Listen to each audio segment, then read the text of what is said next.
തങ്ങളുടെ തിർമിദിയുടെ ഹദീസിലുള്ള ഒരു സംഗതി 25-ാം രാവിൽ നബി സല്ലല്ലാഹു അലൈഹി വസല്ലമയുടെ സഹാബാക്കൾ ചോദിച്ചു, നബിയെ ബാക്കി നമസ്കാരവും കൂടെ ഞങ്ങൾക്കൊന്ന് പൂർത്തിയാക്കി തന്നോട്. അപ്പം നബി തങ്ങൾ പറഞ്ഞൊരു സംഗതി, ആരെങ്കിലും ഇമാമിനോടൊപ്പം നമസ്കരിച്ചാൽ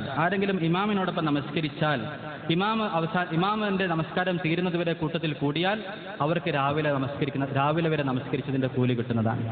അതുകൊണ്ട് തന്നെ ഇവരുടെ പണ്ഡിതന്മാർ പറഞ്ഞു, 20 റക്അത്ത് നമസ്കരിക്കുന്ന പള്ളികളിൽ നിങ്ങൾക്ക് എന്തെങ്കിലും അസൗകര്യമുണ്ടെങ്കിൽ പോകുന്നത് വേറെ കാര്യം, 10 നിസ്കരിച്ചുകൊണ്ട് അല്ലെങ്കിൽ 8 നമസ്കരിച്ചുകൊണ്ട് പോകുന്നത് നബിതങ്ങളുള്ള ധിക്കാരമാണ്, വളരെ ദൗർഭാഗ്യകരമാണ്. ഇമാമ് നമസ്കരിച്ച് തീരുന്നതുവരെ നമസ്കരിക്കുന്നവന് രാത്രി മുഴുവൻ നമസ്കരിച്ച കൂലിയുണ്ട്. ആ സഹാബി ചോദിച്ചു, ലൗ നഫൽതനാ ബഖിയത്തൽ ലൈല, നബിയെ ഞങ്ങൾക്ക് രാത്രിയുടെ ബാക്കി ഭാഗവും കൂടെ നമസ്കരിച്ചുകൂടെ എന്ന് ചോദിച്ചപ്പോൾ നബി സല്ലല്ലാഹു അലൈഹി വസല്ലം അരുളി, ഇന്നഹു മൻ ഖാമ മഅൽ ഇമാമി ഹത്താ യൻസരിഫ് കുതിബ ലഹു ഖിയാമുൽ ലൈല. ആരെങ്കിലും ഇമാം നമസ്കാരത്തിൽ നിന്ന് പിന്തിരിയുന്നത് വരെ നമസ്കരിച്ചാൽ അവർക്ക് മുഴുവൻ നമസ്കരിച്ചതിന്റെ പ്രതിഫലം കിട്ടുന്നതാണ്. അതുകൊണ്ട് തന്നെ 20 നമസ്കരിക്കുന്ന പള്ളിയിൽ നിന്നുകൊണ്ട് 10 നമസ്കരിച്ച് പോകുന്നു. ഞാൻ പറഞ്ഞു, വേറെ എന്തെങ്കിലും തിരക്കാണ്, മരുന്ന് വാങ്ങേണ്ടതുണ്ട്, തറാവീഹ് മുടക്കിയിട്ട് പോകാനൊരു പ്രയാസം, ഒരു 6 നിസ്കരിക്കാന്ന് കരുതി കയറി 6 പ്രതിഫലം കിട്ടും. ഇനി വേറെ വാദങ്ങളൊന്നും അത് 8 നിസ്കരിച്ചു, 8 പ്രതിഫലം കിട്ടും. 16 നിസ്കരിച്ച് പുറകിൽ പോയിരുന്നു, വർത്താനം പറഞ്ഞിരുന്നു, 16 പ്രതിഫലം കിട്ടും. ഖുർആൻ ഓതിയിരുന്നു, 12 നിസ്കരിച്ചിട്ട് 12 പ്രതിഫലം, പിന്നെ ഖുർആൻ ഓതിയുടെ പ്രതിഫലവും കിട്ടും. ഇതിലൊന്നും ആർക്കൊരു തർക്കവും ഇല്ല. എന്നാൽ ഈ പറയുന്ന ഇനി നടക്കാൻ പോകുന്നതൊക്കെ അവിഹിതമാണ്, ഇവർക്കൊന്നും തിരിഞ്ഞില്ലെന്ന് പറയുന്നവർ ഷെയ്ഖ് ഇസ്മായിൽ അൻസാരി അൽ ഉസ്താദ് എന്ന സ്ഥാനം കൊടുത്ത് സൗദികൾ ആദരിച്ച പണ്ഡിതൻ പറഞ്ഞു, സലഫുസ് സാലിഹ്യങ്ങളെ ജാഹിൽ എന്ന് വിളിക്കുന്നതിന് സമമാണ്.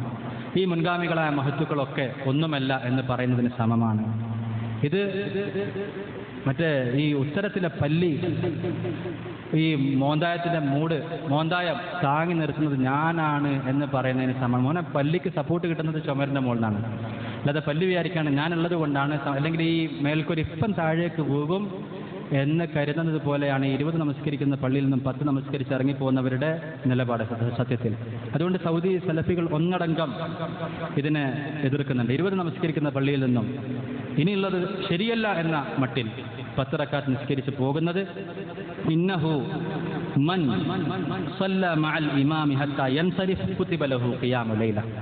നബിതങ്ങളുടെ ഇമാമിനോടൊപ്പം കഴിയുന്നതുവരെ നമസ്കരിക്കുന്നവന് രാത്രി മുഴുവൻ നിന്ന് നമസ്കരിച്ച പ്രതിഫലം കിട്ടും എന്ന ഹദീസിനെ നിരാകരിക്കലാണ്. ഷെയ്ഖ് അതിയ മുഹമ്മദ് സാലിം ഇവരുടെ ഔദ്യോഗിക മുഫ്തിയാണ്. മദീന യൂണിവേഴ്സിറ്റിയിലും ഒരുപാട് യൂണിവേഴ്സിറ്റികളിൽ അക്കാഡമിക് ടീമിൽ അദ്ദേഹം അംഗമാണ്. അദ്ദേഹം എഴുതി അത്തറാവിഹു ഫി അക്സറ മിൻ അൽഫി ആമിൻ ഫിൽ മസ്ജിദ് നബവി, 1000 വർഷത്തിലേറെയായിട്ട് മദീനയിലുള്ള തറാവീഹ്. അതിൽ അദ്ദേഹം പറഞ്ഞു, മസ്ജിദ് നബവിയിൽ സഹാബാക്കളുടെ കാലം മുതലുള്ള ഈ നമസ്കാരത്തിൽ പങ്കെടുത്തുകൊണ്ട് 10 നിസ്കരിച്ചിട്ട് പോകുന്നവരെ കാണുമ്പോൾ സങ്കടം തോന്നും. അവരുടെ ആ ഒരു ദുരവസ്ഥ മാറിയിട്ട് എങ്ങനെയെങ്കിലും അവർക്ക് സത്യം മനസ്സിലാക്കിയിട്ട് ആ നമസ്കാരത്തിൻ്റെ പ്രതിഫലം നഷ്ടപ്പെടുത്താതിരിക്കാൻ ഈ ഇമാമിനോടൊപ്പം നിന്നിട്ട് പകുതിയിൽ നിന്ന് ഇറങ്ങിപ്പോയി നിബിധങ്ങളോട് ധിക്കാരം കാണിക്കാതിരിക്കാൻ വേണ്ടിയാണ് ഞാൻ ഈ ഗ്രന്ഥം എഴുതുന്നത്. അതിൽ അദ്ദേഹം ഖുലഫാക്കളുടെ കാലം മുതൽ 3-ാം നൂറ്റാണ്ട്, 4-ാം നൂറ്റാണ്ട്, 5, 6, 7, 8, 10, 11, 12, 13 അധ്യായങ്ങൾ കൊടുത്ത് ചരിത്ര കിതാബുകളിൽ നിന്ന്, ഹദീസിന്റെ ഗ്രന്ഥങ്ങളിൽ നിന്ന് മദീനയിൽ നടന്നത് 20 സ്ഥാപിക്കുന്നുണ്ട്. സാലിഹൽ മുനജ്ജിദ് ഇവരുടെ വേറെ മുഫ്തിയാണ്. അദ്ദേഹം പറഞ്ഞു, ഈ സനദ് ലഈഫാണ്, ഇവർക്ക് എങ്ങനെ കൊന്നാലും എങ്ങനെ മെനക്കെട്ടാലും അത് ലഈഫാവില്ല, അത് വേറെ കാര്യം. ഇന്നത് ലഈഫാണെന്ന് പറയാൻ തന്നെ പാടില്ല. കാരണം ഈ 20 റക്അത്ത് തറാവീഹ് ഉമർനാണ് നടപ്പിലാക്കിയിട്ടാണ് ഉമ്മത്തിൽ നിലവിൽ വന്നതെന്നതിന് ലാ യഹ്താജു ഇലാ അഹദിൻ യുസ്നിദു ഫഇന്നൽ മദീനത കുല്ലഹാ തുസ്നിദു. ഇതിന് സനദുണ്ടാക്കാൻ, ഇതിന് പ്രമാണമുണ്ടാക്കാൻ, ഇതിന് രേഖയുണ്ടാക്കാൻ ഒരാളുടെ സനദിന്റെ ആവശ്യമില്ല. ഒരാൾ പിടിച്ചു നിർത്തുന്ന സനദ് വേണ്ട. ഫഇന്നൽ മദീനത കുല്ലഹാ തുസ്നിദു, മദീന മുഴുവൻ ഇതിന്റെ സനദാണ്, ഉമ്മത്ത് മുഴുവൻ ഇതിന്റെ സനദാണ്, ഫുഖഹാക്കൾ മുഴുവൻ, മുഹദ്ദിസുകൾ മുഴുവൻ, സലഫികളും മുഴുവൻ ഇതിന്റെ സനദാണ്. ഇതിന്റെ സനദ് സാഹിബ് ഇബ്നു യസീദ് ഉമറിൽ നിന്നല്ല, 2-ാം തലമുറ 1-ാം തലമുറയിൽ നിന്ന്, 3-ാം തലമുറ 2-ാം തലമുറയിൽ നിന്ന്. അങ്ങനെയാണ് ഇതിന്റെ സനദെന്ന് പറഞ്ഞത് സാലിഹുൽ മുനജ്ജിദാണ്. ആമത്തുന്നാസി വകാഫത്തുന്നാസ്, അവരാണ് ഇതിൻ്റെ സനദ്. ഫലാ യഹ്താജു ഇലാ അഹദിൻ യുസ്നിദു, ഇതിനെ സനദ് ഉണ്ടാക്കുന്ന ഒരാളെ നമുക്ക് ആവശ്യമില്ല.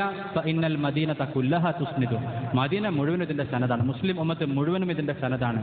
ചേകന്നൂരിൻ്റെ വാദങ്ങൾ ഉപയോഗിക്കുന്നവർക്ക് മാത്രമേ സായിബ് ഇബ്നു യസീദ് റളിയല്ലാഹു അൻഹു, സഹാബിയായ അദ്ദേഹം ഉമർ റളിയല്ലാഹു അൻഹു 20 നടപ്പിലാക്കി എന്ന് പറഞ്ഞതിനെ നിഷേധിക്കാൻ കഴിയും. കാരണം ബുഖാരി മുസ്ലിമിൻ്റെ റാവിമാരൊക്കെ തള്ളുന്നതായിട്ട് നമ്മൾ ഇതുവരെ കണ്ടത് യസീദ് ബിൻ ഹുസൈഫയെ പോലെ സ്ഥാനമുള്ള മഷ്ഹൂറായ പ്രസിദ്ധനായ താബിഈയെ പോലെയുള്ളവരെ തള്ളുന്നതായി നമ്മൾ കണ്ടത് ഈ ചേകന്നൂരിനെ മാത്രമേ നമ്മൾ ഇതുവരെ കണ്ടിട്ടുള്ളൂ. പിന്നെ രണ്ടാമതായിട്ട് ഇവരെ ഇപ്പോൾ കാണുന്നത്. അത് പറയുന്നതിൽ നിങ്ങൾക്ക് ബുദ്ധിമുട്ട് തോന്നരുത്. നിങ്ങളുടെ പ്രവൃത്തി ദോഷം മാറ്റിക്കഴിഞ്ഞാൽ നമ്മൾ ഈ പറയുന്നത് പിൻവലിച്ചോളാം.